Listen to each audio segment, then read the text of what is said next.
أرسله بالهدى ودين الحق ليظهره على الدين كله ولو كره المشركون. اللهم صل على محمد وآل محمد وبارك وترحم على محمد وآل محمد كما صليت وباركت وترحمت على إبراهيم وآل إبراهيم إنك حميد مجيد. عباد الله، أوصيكم ونفسي بتقوى الله واتباع أمره واجتناب نهيه. أما بعد، فقد ذكر علماء الفلسفة أن الأشياء التي يوجدها الله عز وجل تكون على نحوين. النحو الأول يكون من قبيل عالم الخلق، والنحو الثاني يكون من قبيل عالم الأمر. عالم الخلق وعالم الأمر، ما الفرق بينهما؟ الفرق هو أن الله عز وجل تارة يوجد الشيء بشكل تدريجي، بحيث يوجد بشكل ضعيف ثم يطوي مراحلا متعددة إلى أن يكتمل ويصل إلى ذروته. هذا هو عالم الخلق. وتارة لا، الله عز وجل يوجد الشيء دفعة من دون تدريج، لا يحتاج إلى مقدمات، بل يوجد من أول آن وهو متكامل. هذا يعبرون عنه بعالم الأمر. يقول القرآن الكريم: ألا له الخلق والأمر. الخلق والأمر كلاهما من شؤون الله عز وجل. أضرب لكم بعض الأمثلة. هذا العالم العظيم الواسع الذي نراه، هذا العالم لم يوجد دفعة هكذا. البعض يتخيل أنه وجد دفعة، لا، هذا العالم وجد بشكل تدريجي، وهذا ما يؤكده العلم ويؤكده القرآن الكريم أيضا. وهذه من معاجز القرآن، المعاجز العلمية في القرآن الكريم. يقول الله عز وجل: الله الذي خلق السماوات والأرض وما بينهما في 6 أيام. المراد من الأيام ليست هو اليوم 24 ساعة. الأيام هنا يقول المفسرون المراد من اليوم المرحلة، يعني هذا العالم لم يوجد دفعة هكذا، لا، حصل الانفجار الكبير ثم مر العالم ب6 مراحل إلى أن اكتمل، إلى أن وصل إلى ما هو عليه اليوم. فهذا يكون من قبيل عالم الخلق، يعني الشيء يتدرج ويتدرج شيئا فشيئا إلى أن يكتمل. يقول القرآن الكريم: وكل شيء خلقناه وخلق كل شيء فقدره تقديرا. يعني حينما يكون الإيجاد من قبيل عالم الخلق يكون مقدرا بقدر، يعني يمر بمراحل، لا بد أن يطوي مراحل حتى يصل إلى كماله. هذا مثال. مثال آخر من عالم الخلق هو تكون جسم الإنسان. جسم الإنسان أيضا يكون من قبيل عالم الخلق. كيف؟ أولا يحتاج إلى مقدمات، لا يمكن أن يحصل هكذا، لا بد أن توضع النطفة في الرحم، ثم بعد ذلك حينما يتكون الجنين يمر الجنين بعدة مراحل في رحم أمه إلى أن يكتمل ويصير إنسانا كاملا. القرآن الكريم يذكر مراحل تكون الجنين وهو في رحم أمه. يقول القرآن الكريم: ولقد خلقنا الإنسان من سلالة من طين، ثم يذكر المراحل: ثم جعلناه نطفة في قرار مكين. المرحلة الأولى من مراحل تكون الجنين هو مرحلة النطفة، ثم جعلناه نطفة في قرار مكين، ثم خلقنا النطفة علقة. المرحلة الثانية يتحول إلى علقة، فخلقنا العلقة مضغة. المرحلة الثالثة فخلقنا المضغة عظاما. المرحلة الرابعة فكسونا العظام لحما. المرحلة الأخيرة. كل هذه المراحل يمر بها الجنين من النطفة ثم العلقة ثم المضغة ثم العظم ثم اللحم. هذه كلها من قبيل عالم الخلق. أما روح الإنسان، الإنسان ليس مجرد جسم، الإنسان يتكون من جسم ومن روح. أما روح الإنسان فهي ليست من قبيل عالم الخلق، هي من قبيل عالم الأمر، يعني توجد دفعة ما فيها مراحل لا بد أن تكتمل. ولذا بعد ذلك القرآن يقول بعد أن يكتسب الإنسان هذه المراحل ويصير لحم، يقول ثم أنشأناه خلقا آخر. ما المراد من هذه الفقرة؟ المراد أن الله عز وجل يوجد الروح بعملية دفعية، بعد ما بها مقدمات. الروح بعد لا تمر بمراحل مضغة وعلقة ونطفة وما إلى ذلك، لا، يكون إيجادا دفعيا مرة واحدة، ويوجد الروح وتلج الروح الجسم، تدخل الجسم. كم تستغرق هذه العملية؟ عملية النطفة ثم العلقة ثم المضغة وما إلى ذلك، كم تستغرق؟ هناك رواية صحيحة السند عن الإمام الباقر ينقلها زرارة، أذكر لكم هذه الرواية. الإمام يذكر هذه المدة التي ذكرها الله عز وجل في القرآن الكريم. يقول الإمام الباقر: إذا وقعت النطفة في الرحم استقرت فيها 40 يوما، وتكون علقة 40 يوما، وتكون مضغة 40 يوما. المجموع كم؟ 40 40 40 120، يعني كم شهر؟ 4 أشهر. يقول بعد أن يكتمل الإنسان، وطبعا الإمام يدخل مرحلة العظم واللحم في المضغة، يقول بعد أن يكتمل ويصير الجنين بشكل إنسان، هنا يأتي مرحلة إيجاد الروح، تلج الروح في الجسم. يقول الإمام الباقر: ثم يبعث الله ملكين خلاقين يقال لهما اخلقا كما يريد الله ذكرا أو أنثى، فينفخان فيها روح الحياة والبقاء. فهذان الملكان ينفخان الروح في هذا الجسم، وهذه العملية تكون فورية، تكون دفعية، ولذا قلنا أنها تكون من قبيل عالم الأمر. ولذا الفقهاء اليوم يذكرون أن الروح تلج في الجنين في الشهر الرابع بعد 120 يوم. طبعا بعض العلماء مثل السيد السيستاني يقول قد يحصل ذلك أيضا أيام قبل 120، ولكن بشكل عام بعد 4 أشهر تلج الروح الجسم الجنين. ولذا بعد 4 أشهر لا يجوز بأي وجه الإجهاض. الإجهاض يكون محرما إطلاقا. لماذا؟ لأنه يعتبر قتلا لنفس محترمة. النفس الروح تخلق بعد 4 أشهر، فإذا المرأة خضعت لعملية الإجهاض فهنا يكون يعتبر قتلا لإنسان بريء، قتلا لذي روح، يكون محرما. والسيد السيستاني يفتي أنه حتى لو كان حياة الأم في خطر لا يجوز الإجهاض بعد 4 أشهر. لماذا؟ لأن روح المرأة ليس أعز من روح الابن، من روح الطفل، بحيث أنها تضحي به من أجلها. من أين استنتجت أن روحها أعز وأثمن وأولى بالحفاظ عليها من روح الطفل؟ فلا يجوز. نعم السيد الخوي كان يجوز، أما السيد السيستاني فلا يجوز بعد 4 أشهر. أما قبل أن تلج الروح في الشهر الأول، في الشهر الثاني، مثلا أوائل الشهر الثالث، هل يجوز لها الإجهاض؟ أغلب العلماء يقولون إذا كان هناك حرج شديد لا تتحمله المرأة، أو كان هناك ضرر كبير، ففي هذا الحال يجوز لها أن تخضع لعملية الإجهاض، ولكن بهذين الشرطين. أما إذا ما في حرج شديد، ما في ضرر كبير، فلا يجوز إطلاقا.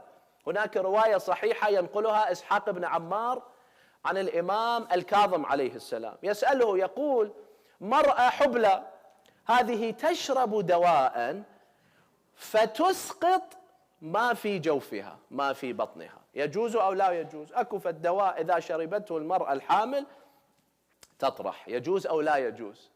فقال الإمام الكاظم عليه السلام: لا يجوز، لا، حرام. فقال له إسحاق بن عمار: قال له إنها نطفة أو إنه نطفة، يعني في أول مرحلة، في الشهر الأول، في الشهر الثاني، فلماذا لا يجوز؟ أو في الشهر الأول النطفة قلنا 40 يوما، فلماذا لا يجوز؟ الإمام قال له لأن النطفة أول الخلق، يعني مراحل الخلق أولها النطفة، هذا بداية تكون الإنسان، فلا يجوز لك أن تطرحه هكذا، هذا يكون محرما إلا مع التبرير الذي ذكرناه. عليكم السلام ورحمة الله.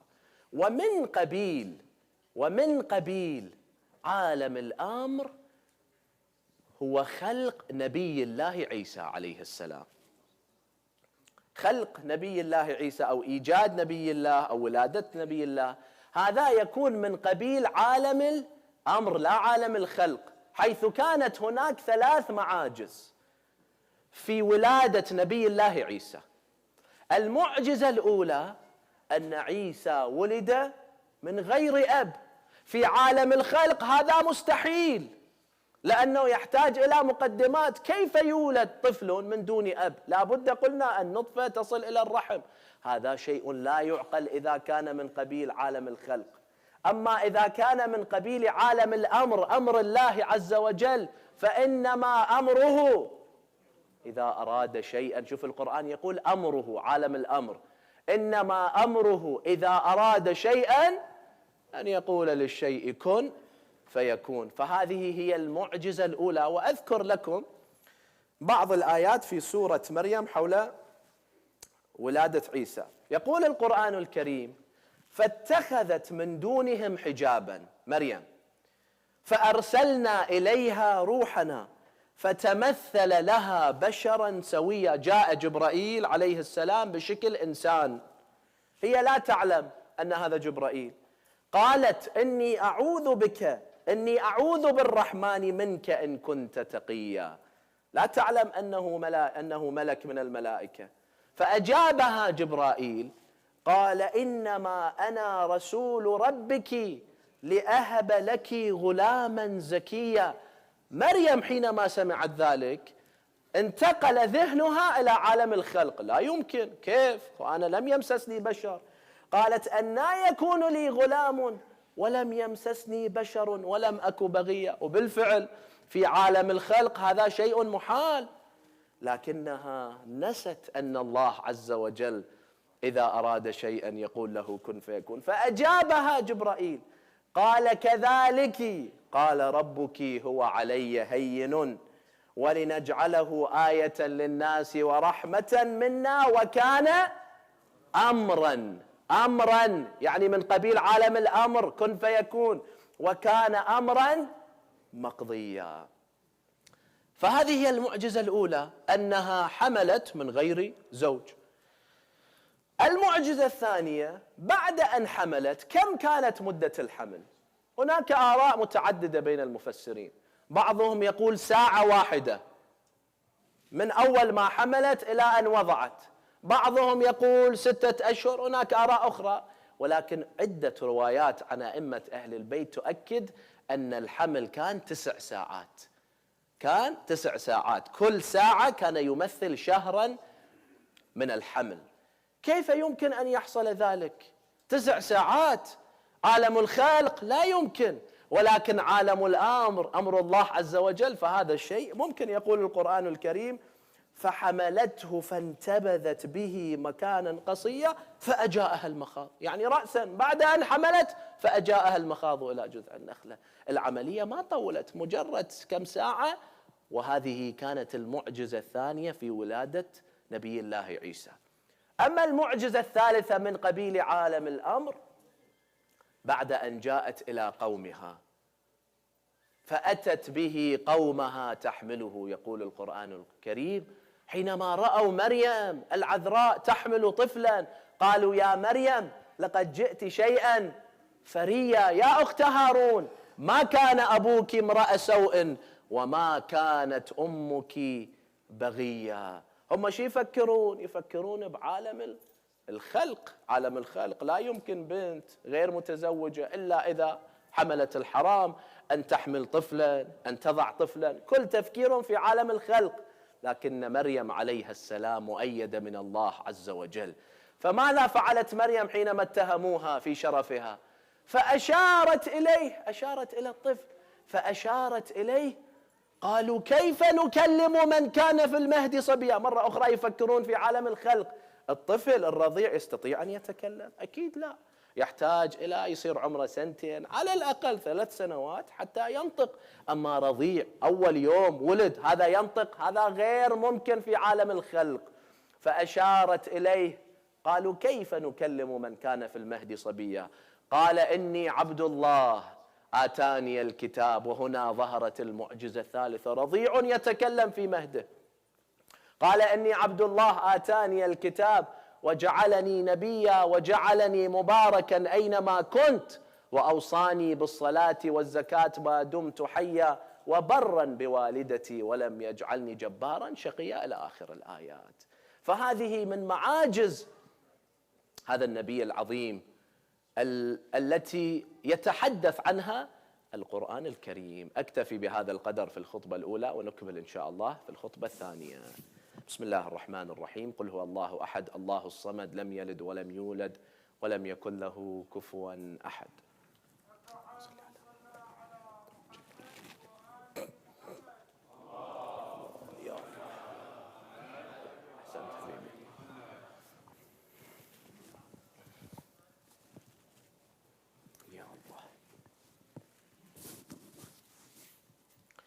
بسم الله الرحمن الرحيم. الحمد لله رب العالمين. الحمد لله الذي هدانا لهذا وما كنا لنهتدي لولا أن هدانا الله. وأشهد أن لا إله إلا الله وحده لا شريك له، إلها واحدا أحدا فردا صمدا لم يتخذ صاحبة ولا ولدا. وأشهد أن محمدا عبده ورسوله. اللهم صل على محمد وآل محمد. اللهم صل على محمد عبدك ونبيك ورسولك أفضل ما صليت على أحد من عبادك وأنبيائك ورسلك. وصل على وصيه من بعده أمير المؤمنين علي بن أبي طالب. وصل على الصديقة الطاهرة فاطمة الزهراء سيدة نساء العالمين. وصل على سبطي الرحمة وإمامي الهدى الحسن والحسين سيدي شباب أهل الجنة. وصل على أئمة المسلمين علي بن الحسين ومحمد بن علي وجعفر بن محمد وموسى بن جعفر وعلي بن موسى ومحمد بن علي وعلي بن محمد والحسن بن علي والحجة المهدي المنتظر عجل الله تعالى فرجه وسهل مخرجه وجعلنا من أنصاره وأعوانه والمستشهدين بين يديه.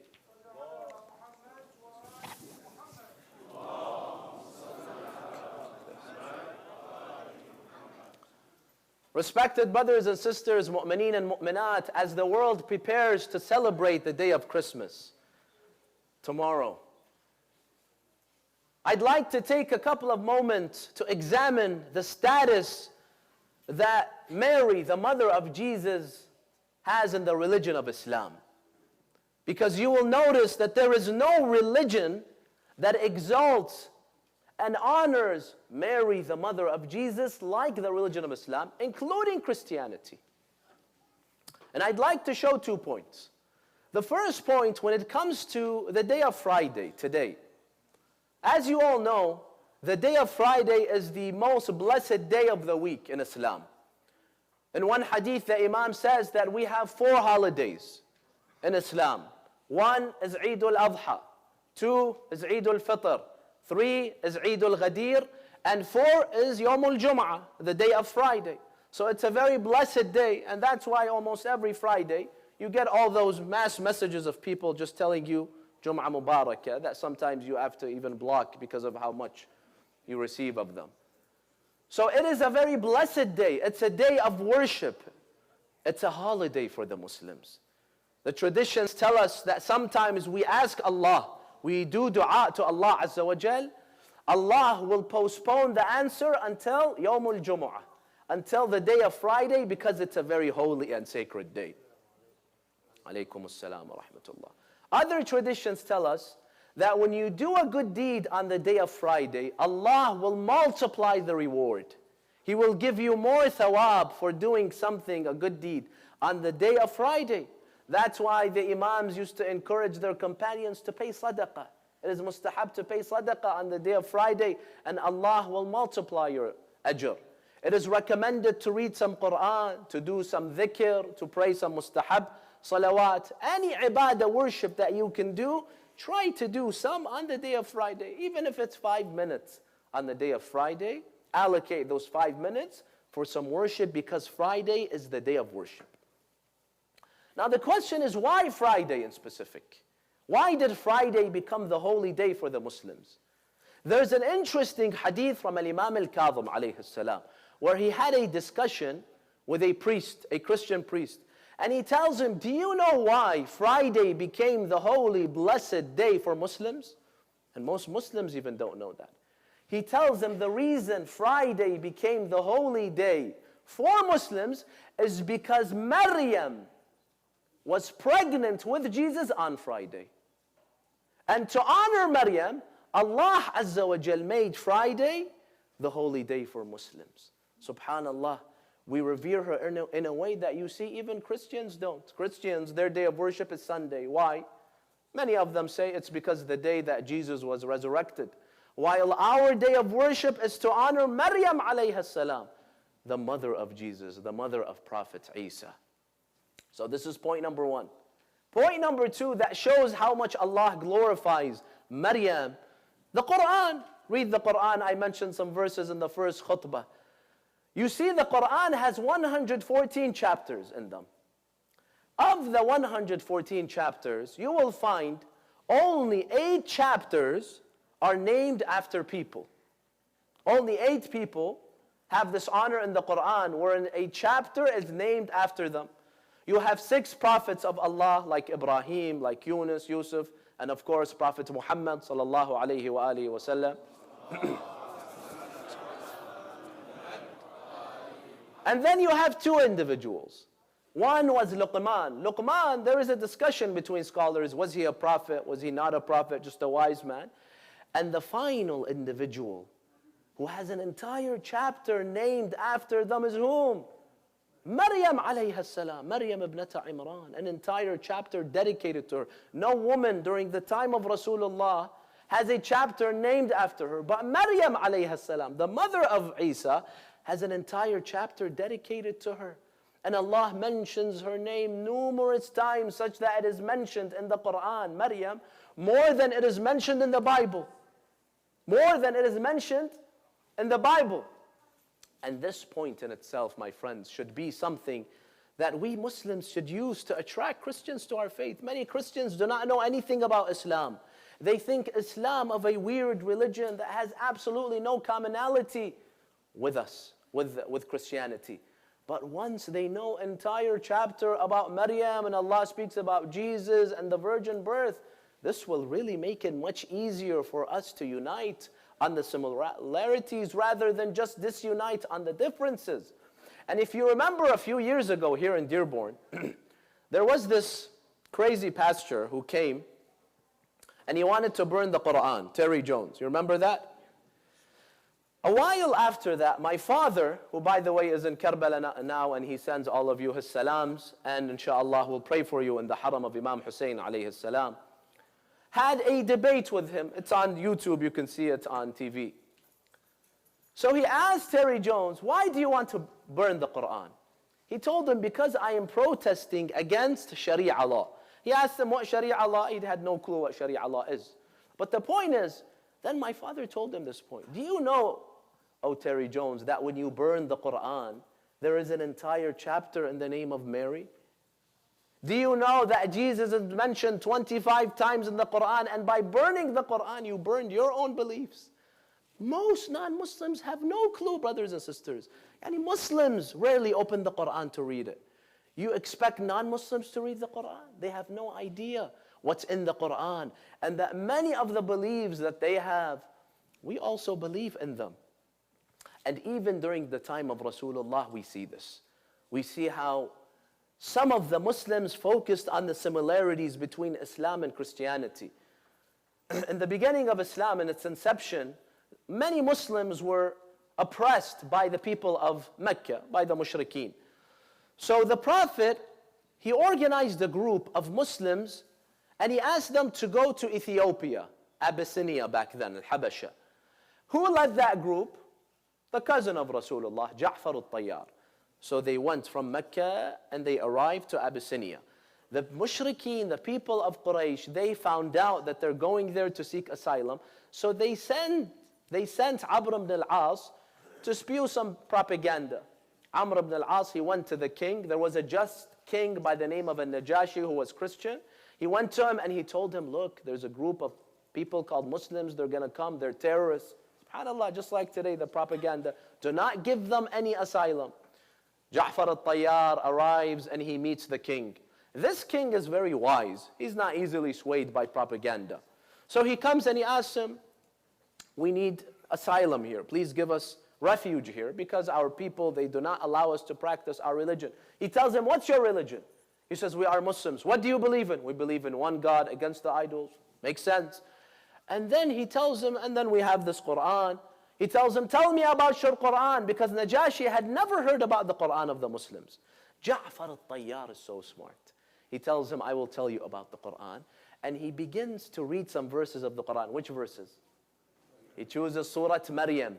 And he begins to read the story that I mentioned in the first khutbah about how Maryam, Jibreel comes to her and he gifts her this child whose name is Isa, and the miracles that happen after that. So Najashi, he is shocked. He tells him, which Maryam is this? He says, Maryam, the mother of Jesus. You believe in the virgin birth? Yes, we Muslims believe in the virgin birth. And this is where Najashi falls in love with Islam. He says, it's almost the same thing as my religion. And he grants Ja'far and his group asylum in Abyssinia. So you see how on touching upon the similarities, when we focus on the similarities, some people always on the differences. No, leave alone the differences. Touch upon the similarities that we share with Christians, and trust me, the world would be a much better place. We would be much more united. There would be much more love between these different religions. Now, when we read the story of the birth of Jesus in the Quran, I was reading today, there's almost 18, 19 verses that Allah tells us how she delivered and what happened before and after that. And there's so many details. Allah subhanahu wa ta'ala focuses on the struggles of Maryam alayhi salam, of how when Jibreel came, she was afraid, and then she was shocked, how could I be pregnant? And then after that, she went through the difficulties of labor. And Allah gives us details. He tells her to grab the palm tree, and then there was dates coming down, and then there was water, and she took him, and there's so much details. Why does Allah give us all these details?